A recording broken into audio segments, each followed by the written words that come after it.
follow. Hello and welcome back to the National University Esports League, Week 4 Are you of the League of Legends tournament for Wales and Southwest England. We now is angry. You go. Okay, I was just going to do my spiel, you know. I'm one of your casters, Deef Merrick King Bell, and joining me I'll just is be over here, Andrew Doddy sharpening my Dadrose. feathers. And we now come to an in-university game between Qwib Southampton and the University of Southampton Clap Crew. Yes, these two have been rivals for a very long time, always scrimming against each other. I don't know if that's true. Probably I wasn't going to call you out on it, but that is entirely made up facts. Although it is worth saying that Clap Crew's captain did say that the other team was cool, so I think they must get along to an extent. Yes, they're both top quarter in this league now, with Clap Crew having won their previous game against Winchester. And as the bands have gone through, we see that Qwib clearly watched the previous game, banning out 3 of Clap Crew's picks from that game. Yes, the Cho'Gath and LeBlanc especially were massive, with Xayah becoming big in that last game. Yeah. And then they've also gone and picked up Tristana, who is a very contested pick. Our stream clearly influencing the metagame of this champion select. We see Qwib picking up Lulu Tristana, a very safe lane once you get it. Jump, allowing her to escape most situations. And if she can't, Lulu can just get rid of it and make it into a cupcake. However, that's a Kindred. And a Kindred coming out. I haven't seen one of those in a while. The damage potential coming out of Qwib is very high, having picked that. And the amount of invincibility they can throw down is also pretty disgusting. SU Clap Crew, though, have gone for a very meta first 3 picks. This J4 was very big for Equal Drags last game. Yes, and very hard engage on all of that. They J4 can go in, Rakan can catch up, and they can just both knock up their opponents and trap them in.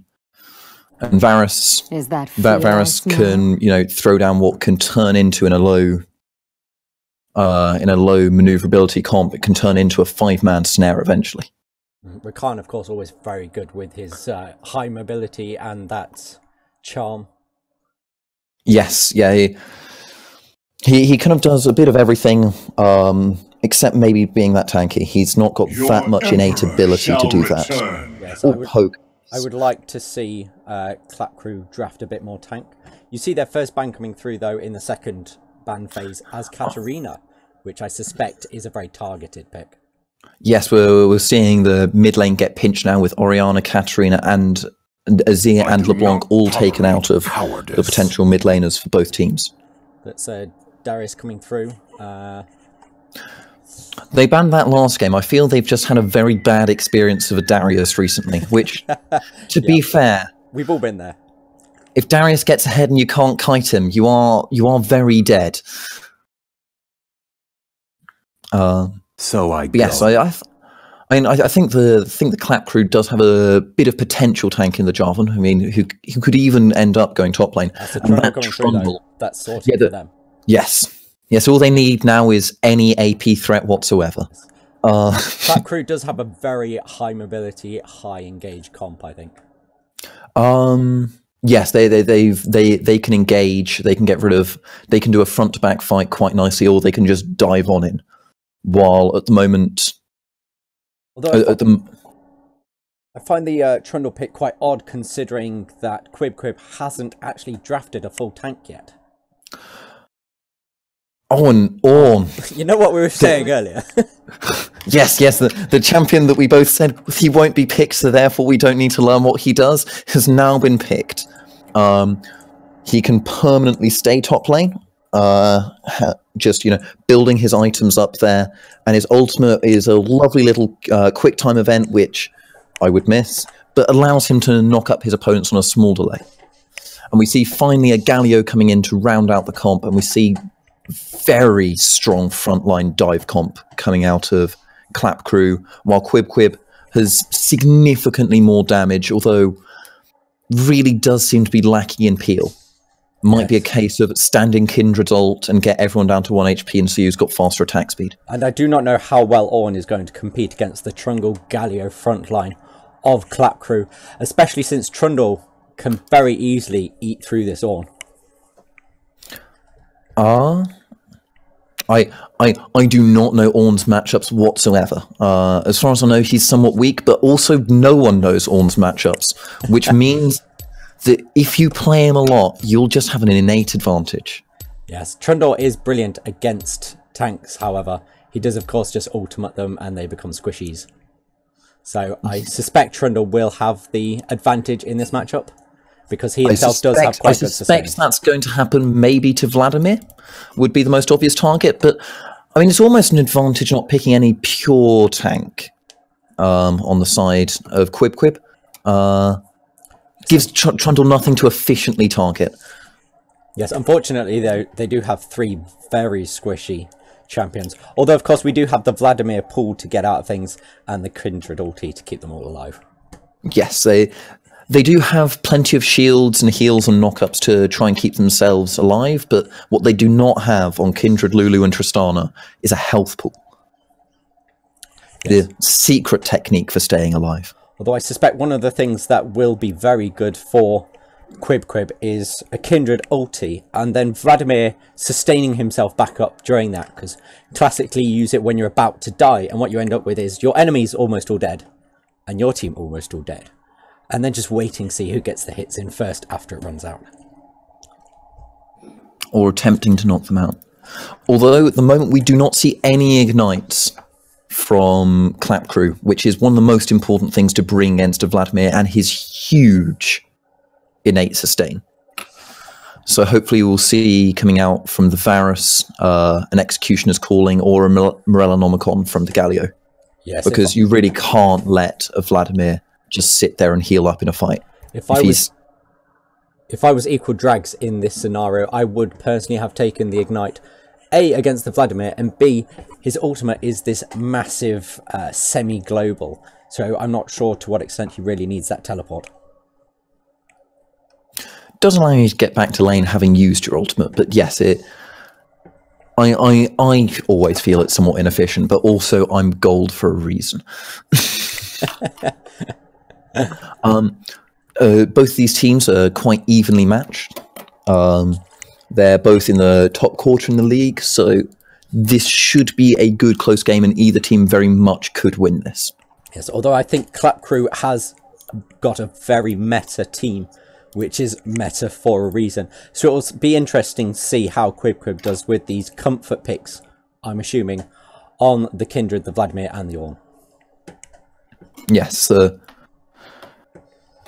Kindred's the one I'm most interested to see with its, forced counter jungling and the huge amount of scaling you can get out of a Kindred if you're allowed to just play the game how you want.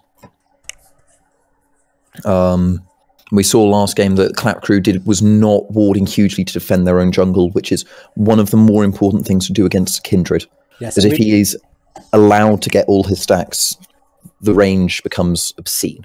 And we did see Captain Imgoon on that J4 going straight through ward lines that, must have wards in behind the back of that drag pit, and actually giving up kills because of it. Yes. Although, it'll come down to both teams with them being on the same level, these mistakes likely to be being made to put down those wards to catch your opponents. Yes. As the saying goes, the best way to get out of bronze is put a pink ward down. Although these players are mostly gold into plat. Although my boy, Hippopotamus, is bronze 1 and bringing it in for us. Yes, it will definitely be an interesting game from them, I think. I am playing Lulu. If he can stick by his AD carry and keep them alive, he is doing entirely his job.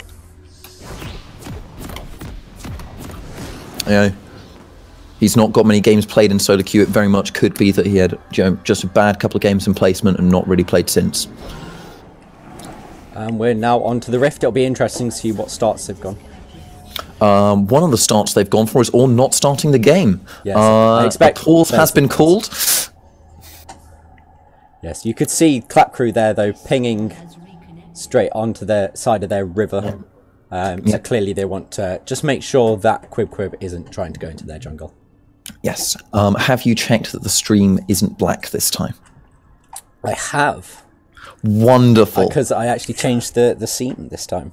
Progress is being made, everyone. This is going to be the stream.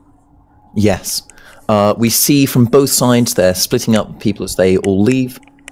So it's going to look like, again, a very standard defensive level 1 from both teams again. Which, you know, is what we're all wanting to see.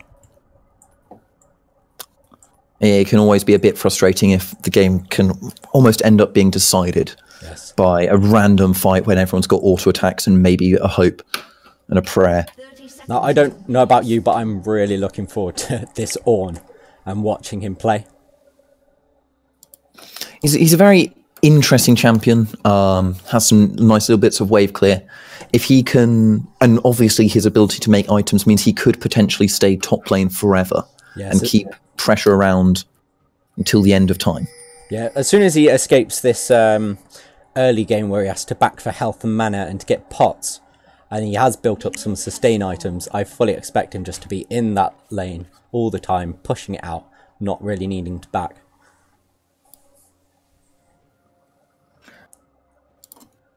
Yes, and the Trundle's not, you know, the greatest wave clear to oppose this in general. No.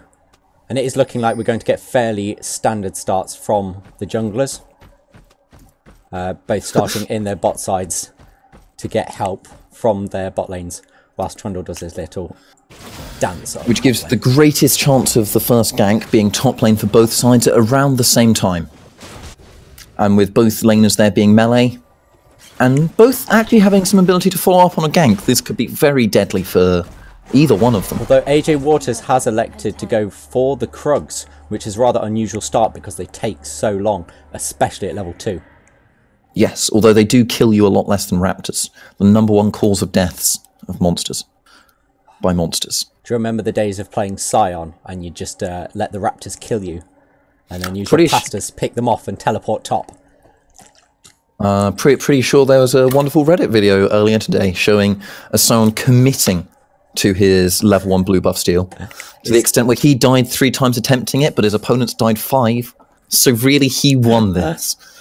I mean, is there such a thing as a Reddit video that isn't wonderful? Yes. Oh god. Look, there's a reason we need r/ibleach. Yes, we see absolutely what we would expect from the starts from both sides here. And I'm seeing I don't understand how to set up things so I can also see what people are saying in the chat. I'm sorry. Yeah, it would be interesting. I suspect that I Am Goon on this J4 is probably going to hit top lane first, assuming that's what they both want to do. Yes, we see an interesting choice by the Lulu here of starting with no items, trying to, you know, give herself a challenge with the opponents being so easy. Yes, I suspect as a bronze, she really wants to kind of put herself in at the deep end to kind of get that learning curve as quickly as possible. Although I most definitely have made that mistake before, and it hurts a lot more when, and it hurts a lot more when you're playing jungle. It's interesting. Nice little engage there by the Galio, managing to catch onto the Vladimir. And I highly appreciate the Vladimir's club. What a wonderful use to say boobs, but with different letters.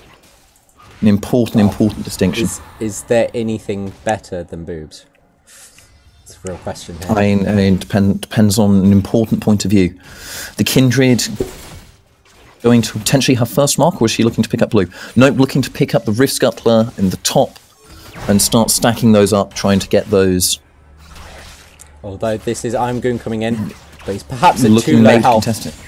But he does steal it away. Oh my gosh, stealing it, and the Galio getting a taunt, and that's first everything going wrong. Drags. Everything going wrong does get a commiseration kill though, and it a commiseration kill with double buffs. Equal Drags is going to be getting pushed away now. Yes. However, that is the gold advantage to Qwib. Yes, it's weird not just to be saying Southampton. We now just how can we be biased in favour of both teams? Important question. Sure. I feel like since we're casting Clap Crew, we should go for them. I mean, we could try and not be biased, but that does sound quite difficult. It is interesting to note, though, that despite being bronze, Hippopotamus has in fact got 1 CS over the Rakan. An important metric when we're talking about the supports. Yes. Now, notice this Kindred is travelling top now. Looks like he wants to go for a gank onto I'm Vanilla, who is pushed up very far. Thanks, Hugo. Lovely to hear from you. Oh, I did mention that. And we see the Kindred. Flashing in for that kill. Yes.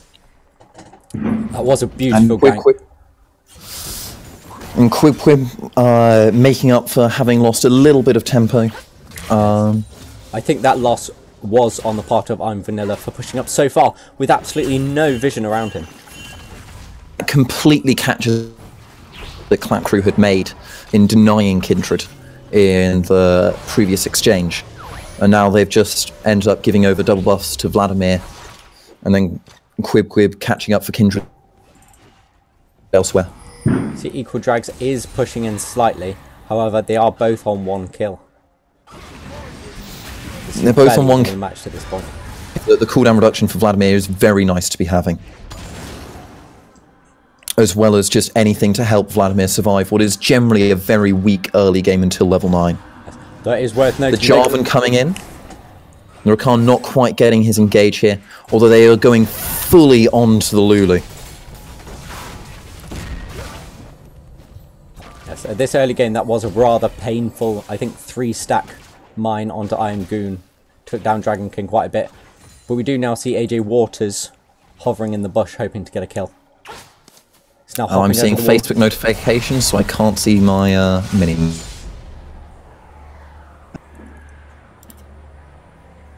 And Kindred having circled run completely behind them. Yes, they are now about to collapse down onto him. And that's a charm from Dragonkin.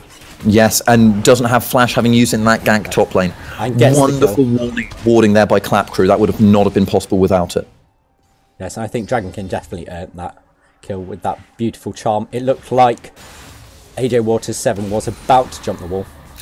He earned the kill. It'd still be nice, though, for it to end up being on Not So Sure.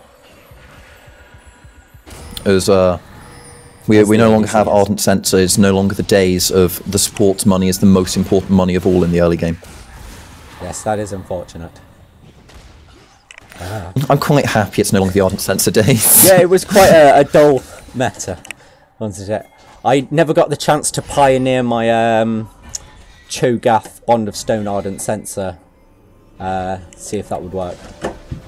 Probably a good thing. Fun fact, it wouldn't have.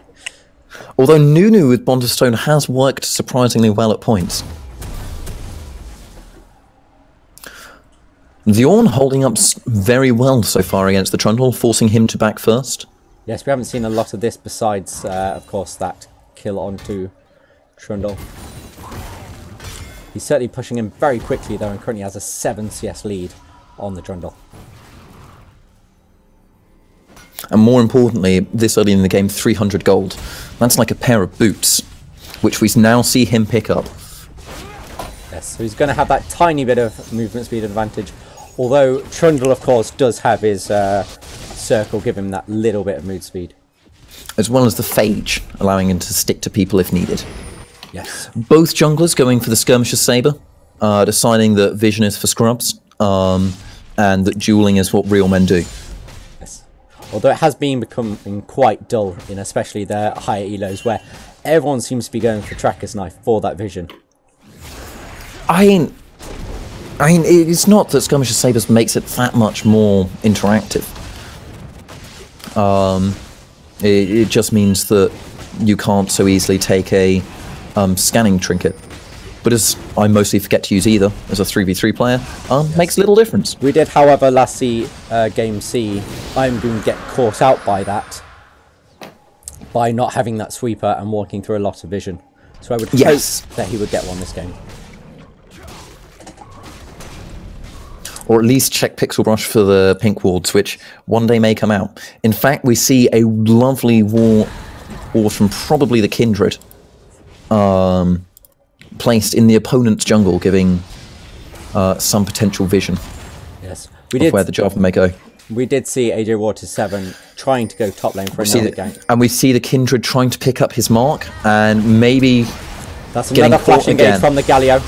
Yeah. And that's a kill onto AJ Waters. Once again. Knock up from the Galio onto... Oh, and we've got more fights. And fights down bot lane. That looks like both trying to escape. And the Lulu doing a wonderful job there in just making that fight not a problem for them anymore. Yes. And she now has items, which I imagine is helping immensely. Yes. With the Tristana having the BF sword to the opponent's recurve bow. But yes, that fight, once again, the Kindred's marks being used very well by Clap Crew, knowing where Kindred's going to go and defending against the potential play there. Catching out Kindred, collapsing faster, cleaning up the kill. Yes. This Galio is becoming scary. It is much more concerning, though, that despite having that blue ward still there for AJ Waters, that he did walk into the 2 and then 3 members of Clap Crew. That ward, although useful, wasn't necessarily useful for that camp. They needed a slightly deeper ward to potentially see that Jarvan coming through. Yes, it was perhaps what made... we see the Jarvan attempting to go for an Ornn gank, but his little charges is not going to let that happen this close to the turret. Yes, in this scenario, it would be nice to see the J4 go round for a lane gank if he was going to gank. Instead, he's chosen just to recall and buy some items. Yes.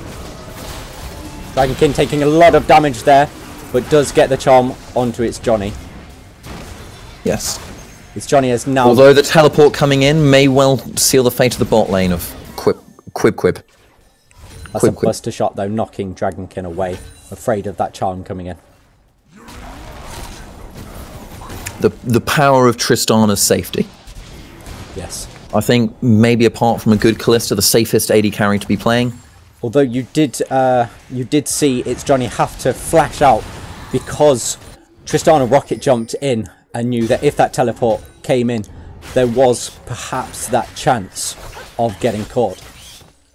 Yes. Galio does most definitely have the power to follow up on this. And Jarvan's gank, has he saved his EQ? Yes, he has. And that's another kill onto equal drags. Yes, Clap Crew at the moment taking quite a firm lead of the game, about 1,700 gold ahead. We do now see Ornn getting a lot of damage down onto this turret, though. And a lot of this lead coming ahead for the Rakan, having the biggest individual lead of anyone in the game over his opponent. Which is mostly due to his well-deserved kill through the ward bot lane on Tribrush behind them. Yes, and of course having had that gold art item at the start, which he has now leveled up ahead of the Lulu. It is, though, interesting to note that both these supports have opted into a Sightstone early before finishing their gold items, obviously prioritising this vision. I mean, vision should always be such a priority for, the entire team, but particularly the supports. I'd like to see them both swapping over to sweeping lenses quite soon, just as it becomes harder and harder for them to actually place all the wards they have effectively in their inventory now. But Clap Crew now building ahead into a full 2,000 gold lead, as well as their Cloud Drake. As insignificant as a Cloud Drake is, it does allow them to have some other Drake spawn soon. And as an Infernal spawning next, that one is of a significant value. So I just realised that Vlad is played by Ariamela, who is actually a friend of mine, and now I'm feeling like a bit of a dick. That's absolutely fine. We're going for the non-biased cast. Yes, exactly. Come on, Southampton. Disengage from I'm Goon, which he loves, though. Whoever wins, we win. However, did not get any kills. A number of flashes expended. Although exceptionally close from I am Goon. Yes, that bomb very nearly took him out. Yes. The top lane trades continuing actually very much in the Ornn's favour. As much as I have no idea how he works, he does seem to be working successfully. He is 25 gold up at only 13 minutes. Very, very almost meeting that 10 CS per minute mark, despite it being the early game, and is continuing to get pressure down on this turret. Getting pressure down on the turret and getting pressure down on Tron. He is being hit by the flame breath every single wave. And the threat of the brittleness is... the brittleness debuff means that if he's getting caught, he's probably just going to be comboed down to death. Yes. I'm Vanilla staying very late right now. And the ult coming in, knocking him up. And the Kindred coming in, and this is looking for the damage. pretty close to over. And that's another kill going over to Kindred. On the bottom side, though, we do see Qwib going for this Drake, but they've been engaged on to by Vlad, who picks up 1 kill. Stops the Drake.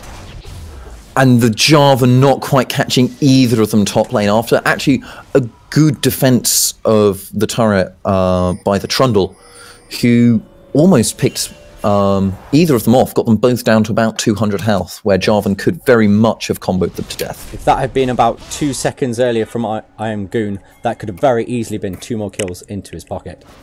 Yes. But as it is, the past minute or so has absolutely brought it back for Qwib, not back for Qwib. Yes. It is worth noting, though, that Qwib do have 2 very low towers, and I fully expect Qwib to be putting pressure onto those soon, hoping to get that. We see a team fight breaking out after a full trade of objectives. The Varus being engaged onto as the Galio catch the Kindred, and Kindred has to flash out.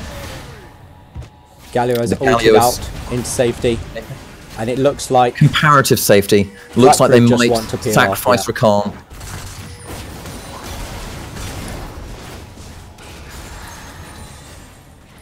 You can see Trundle and the J4 hoping to get something on the back line. And with everyone there, everyone trading, no one dies. Everyone just about stays safe, and there is a total of 1 flash now available. Although Trundles will be back up soon. People's ability to escape death next fight will be far lower. And I'm expecting Gurga Pitik to head top now and try to pressure down that turret. Get the first turret gold, get the turret gold itself, and use that to try and snowball a little bit. And a 2v2 mid lane coming in. It's almost trying to escape down again. But this monster of an Ornn forcing the top lane 2v2 back out. Although the Trundle may well pick out the Vlad here. Though his healing is outstanding. Yes, Trundle does get the Vlad, as we were saying. And this Ornn staying alive as much as he can, but not quite managing it. And 3 kills go over to Qwib. For absolutely nothing in return, despite it being very close. Yes. And now the exchange of Infernal for Rift Herald looks like it may well end up being the better trade for Qwib, as they're able to push this down mid and potentially get even 2 turrets out of it. Yes, they can now see that the only 2 alive on Qwib are bot lane, who are engaging, but now they've gone and got themselves another turret with that Rift Herald, and they might even stick around to get a bit of damage onto the inhibitor turret with it.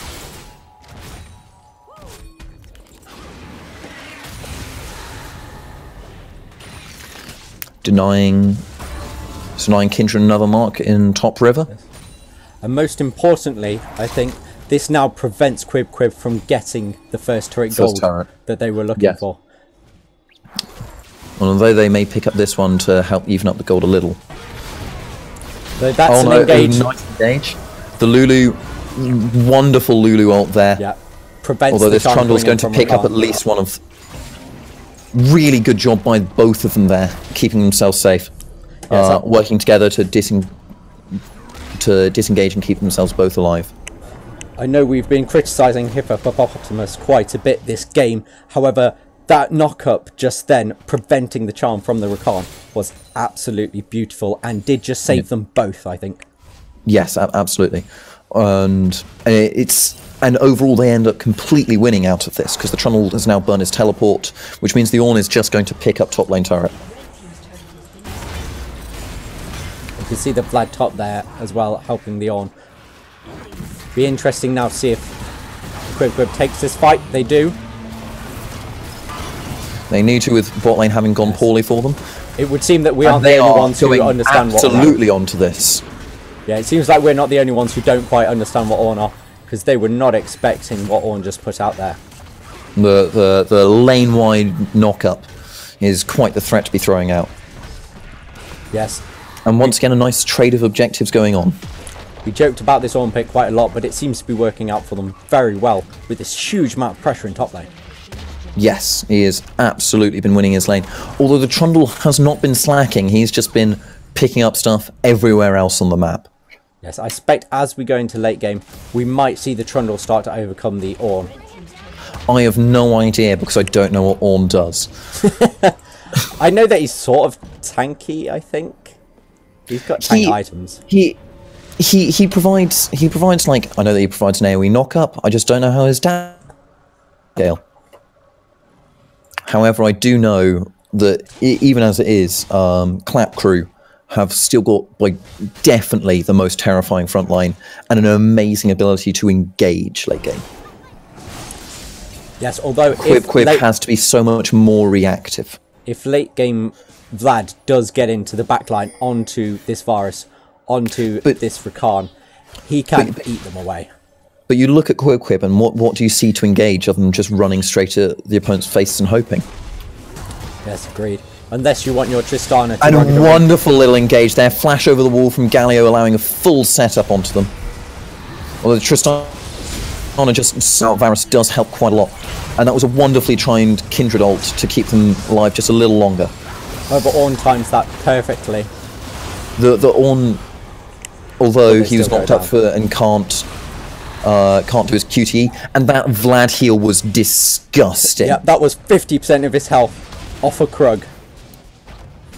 And that's why if he's allowed into the back lane late game, he can really destroy them. And this lack of ignite, or any grievous wounds method, may come back to haunt Clap Crew. Yes, I would definitely like to see Varus, or perhaps the J4, picking up some grievous wounds items. If this J4 can engage onto the Vlad. If J4 gets ahead enough, maybe. And my goodness, has he been getting ahead? But he's in the front line. He does need all his just basic stats, which Execution's pooling is really not efficient for. But with the Trundle and the Galio, I don't think he needs another to go potential tanky. fight here. Although both sides decide to back off, Qwib just not having the numbers to contest that Infernal Drake. Yes, and that's going to even it up on the Infernal Drakes. We commented early on how Clap Crew traded an Infernal Drake for the Rift Herald and got the 2 towers off it. And now they've evened this up and don't need to worry about it quite so much. Although having a 2 Infernal lead would be nice. This Tristana, though, is dealing the damages. And will only continue to do so more so. The damage, as much as Qwib may have... Oh no, and we see a wonderful engage here by the Rakan. So Ornn bring it in, but however he's had to move too far back. Bring it in and knocking out the back line, but the Jarvan's just rolling through by himself. He doesn't need his Varus to be killing these people for him. He can do it himself.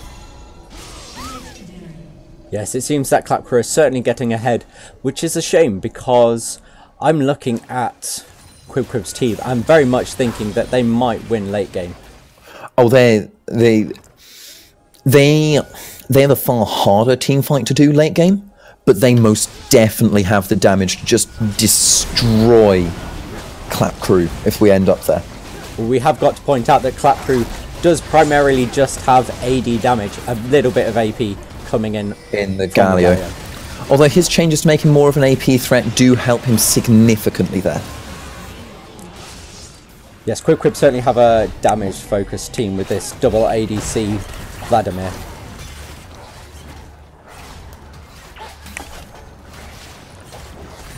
And Ornn being really the only tank that they can bring in. Yes. Now we see that Qwib do have this Baron. And I think in general their playstyle is to go for Barons and Dragons. They're very objective focused as a team, which seems to be working out for them well. They did a very good job of just closing out the game last time they got ahead. Just taking turrets, nothing the opponent. Tristana being caught by the J4. Yes, looks like she had a bit of a AFK moment there. And again, just picks being found all over. Trundle just went in a 1v2 and picked off the... Although this Ornn is showing that he really was just beating Trundle in lane. Not sure if he needed the Kindred to deal the damage for him, but he can most definitely like try and stay even with the Trundle, and it's only 600 gold behind. I think this lad fighting against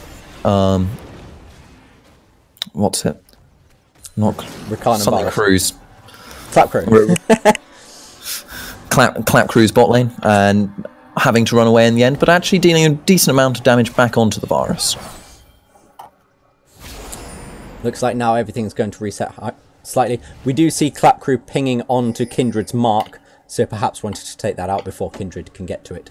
Although that deep in the jungle, Kindred's chances of ever picking that up are really quite low now. If anything, they might be better off leaving. Going in, they might. So even with 4 people, they just don't have the ability to hold someone in place for them to hit. They've got all the damage in the world. They just can't manage to put it down. Yes. It's like in a fighting game, you know, the heaviest move possible. They will knock someone out if they just stay still for them to hit. They do, however, pick up the turret despite not getting the kill onto equal drags. Yes. Maybe a little bit of poor team communication or coordination, just meaning there's no one there to help defend it. Though the the jungle mid synergy from Clap Crew has been just generally really good in both games we've seen today. Yes, we see that getting, you know, a lot of kills around that lane with the first bloods coming in around there both games.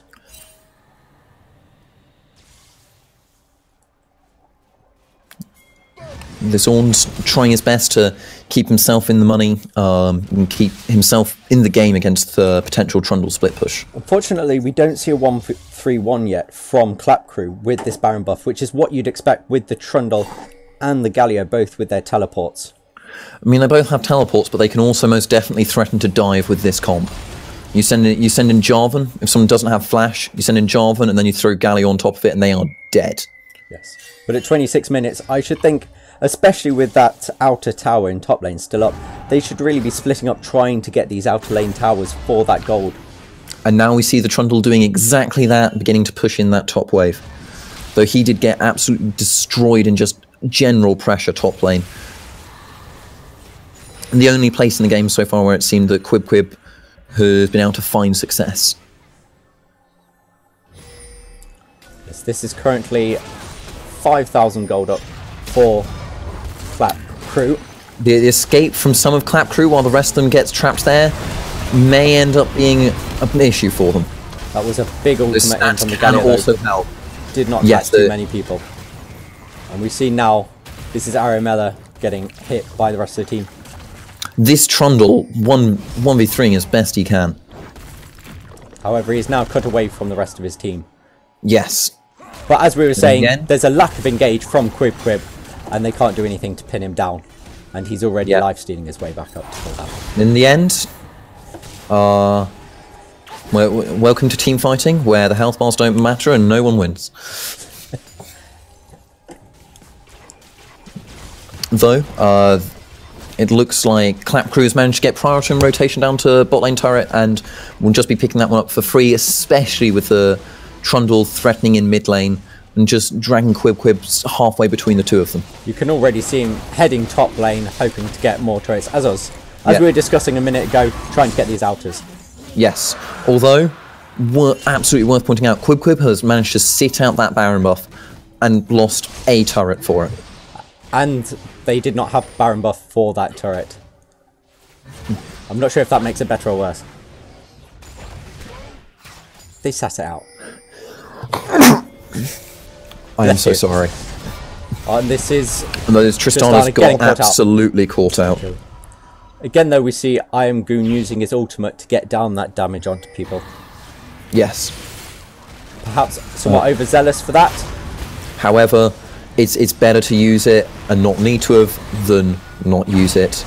Aramella dodges out the taunt and flashes. And a lovely Rakan engage, catching the Lulu. They still manage to escape. Again, that's the Lulu the Ornn, though, is keeping the backline very busy. Yeah, he's just so disgustingly terrifying that even with Ornn occupying 4 people... We were discussing, though, what kind of player is Ornn going to be. He currently has a maximum health of 3,204, so he is most definitely on his way to be a tank with that Warmogs, that Adaptive Helm, and that Righteous Glory for the engage that we were saying they were lacking. Yeah. This time we see I Am Goon as opposed to Equal Drags, you know, really picking up the huge carry lead over his respective opponent, with a 3,000 gold lead at the moment over his kindred AJ Waters opponent. Yeah. As we were saying earlier, Clap Crew have these 2 tanks in the Galio and the Trundle, so I Am Goon can afford to go very aggressive with this damage, as we see with the pickup on the BF sword. It also helps being able to afford that by being really rich. Yes. He is currently at 2,500 gold off on his opponent.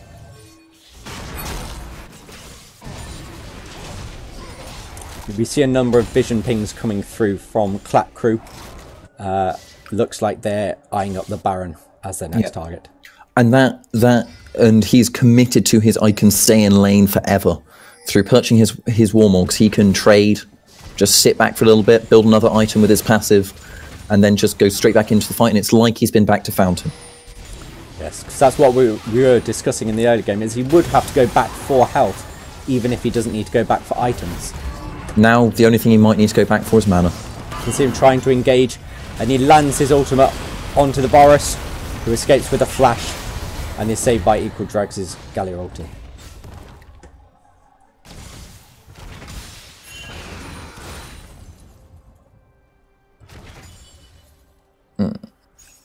And once again, we see the Kindred passive coming down on a target that's going to be very difficult for Kindred to potentially pick up.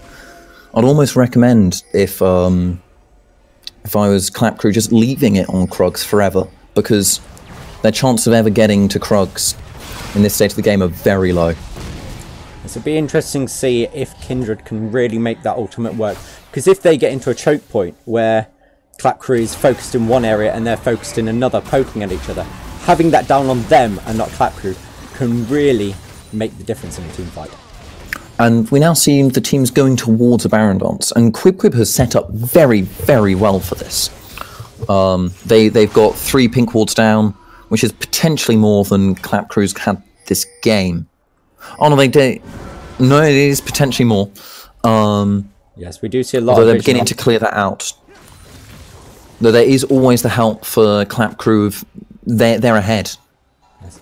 However, looking at the vision map, Clap Crew currently only has the 2 wards into this area, 3 now in the pixel brush, and have slowly cleared out and the Tristana almost dying just there, and maybe now dying to the Trundle as well. That's 3 ultimates burned to try and save the Tristana now. Yes. And although she has been saved, it looks like the rest of the team might not be quite as lucky. And that's a flash engage. Wonderful Galio taunt there. Aramella in the back line, hoping to get a kill onto the Varus, as we mentioned. But there was just too much damage, unfortunately. And again, this Ornn just not dying at all, but just not really having the impact we'd hoped for. He's not able to deal enough damage by himself, and he's not able to stop the opponents just killing his carries. Yeah, it's not providing the utility that we would see from, say, a Lulu. I mean, they do have a Lulu. They do. That's why I was drawing the comparison. Oh no, maybe something like a Karma, which can be played top. Karma top's a thing. Morgana top lane. That's less of a thing. Karma top happened in Worlds, like it's actually a thing. Hey, Morgana top did happen in Professionals once. Okay, look, there's a difference between Professionals once and Worlds like a patch ago. And then this Look, Mordekaiser was overpowered in Worlds once. Those days, sadly, are gone. Although, if teams want us to just completely be biased in their favour, pick Mordekaiser and, like, yep, I'm on your side. Or Urgot. Urgot's actually pretty... Well, Urgot's pretty interesting now. Yes. He does most definitely have potential, and the dragon spawning just now should absolutely be going over to Clap Crew. Yes, this is going to be another Clap Crew just taking bottom turret on before they just rotate over to the dragon. And we see now the bottom lane of Clap Crew moving over towards that Drake. They're not currently sure though whether they want to wait for a pick or go for it. So I'm very proud of them. They placed another control ward. The important stats to be bringing out. Yes, we will have to look into these stats in the post-game, I think. Do we go into the post-game or not? Sadly, as we're not on the level to be playing at this. I'm not really sure. We'll have a look. Tristana, staying reasonably safe. Yes, we have noticed it's Johnny get picked off a number of times. So it's good to see him playing a bit further back.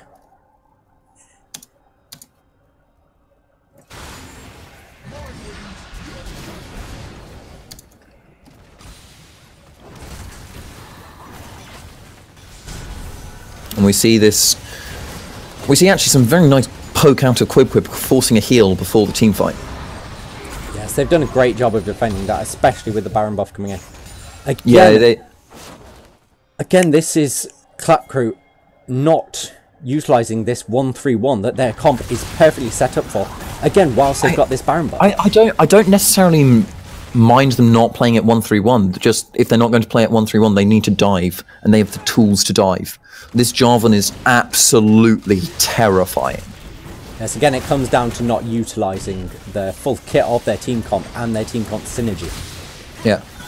Although, I'm not sure how unwise diving Kindred might be. Yes, because His Trundle is pushing top lane against the Vlad, though, and trying to make use of that. But Vlad, if anyone on their team can clear a wave, it is probably Vlad.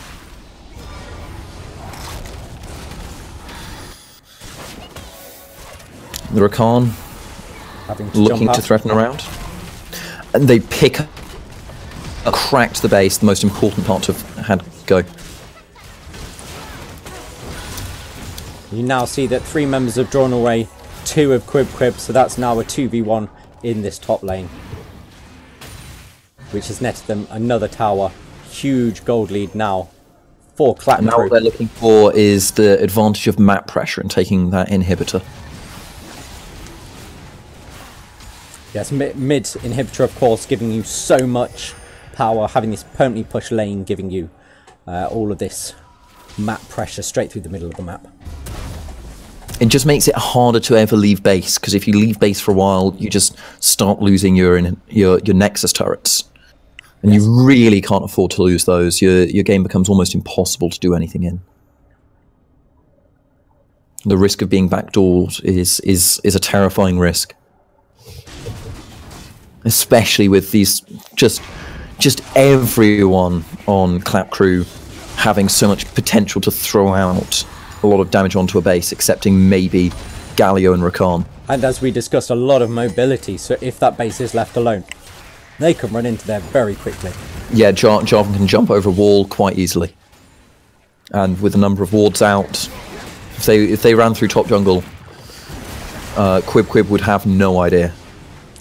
We are now at 38 minutes, and we are reaching a point where Clap Crew are looking to reach their late game.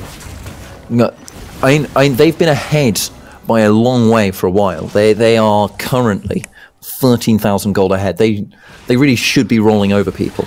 Yes, but although they are growing their lead slowly, As soon as Clap Crew, though, does start to reach their 5-6 item points, however, that lead becomes less and less, and we will start to see this Vladimir and Tristana really take off. And Ornn, going for the engage, gets 2 knockups and has also caught Varus. He's had to flash out.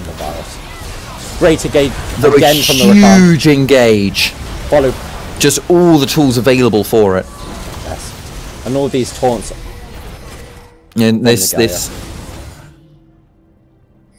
and just the ability to just lock people down has been so huge for Clap Crew this game. Yes. And this is going to be mid inhibitor going down. And they may look to pressure more. And maybe the next I mean, they've got 5v2 for the next 30 seconds. They absolutely have the damage to take these towers. And it looks like they have the damage to take both these champions as well. Good attempt by the Vlad, taking out the AD carry. Yes, we have seen him but they just sustain up a lot. But he just can't save the Nexus. And it's GG. Victory over to SU Clap Crew. And now we'll have a little look to see if we can in fact go into the post-game lobby and look at those warding stats as we'd been hoping for. Oh boys, everyone loves warding. But yes, that was a lesson in how engage and tanks is just useful for team fighting. Yes, and I have nothing on the graphs at all. I see nothing in the post-game lobby. I have the same issue. That's really interesting. Yeah, the damage, like the potential damage coming out of Qwib was undeniable. It was just so hard for them to apply.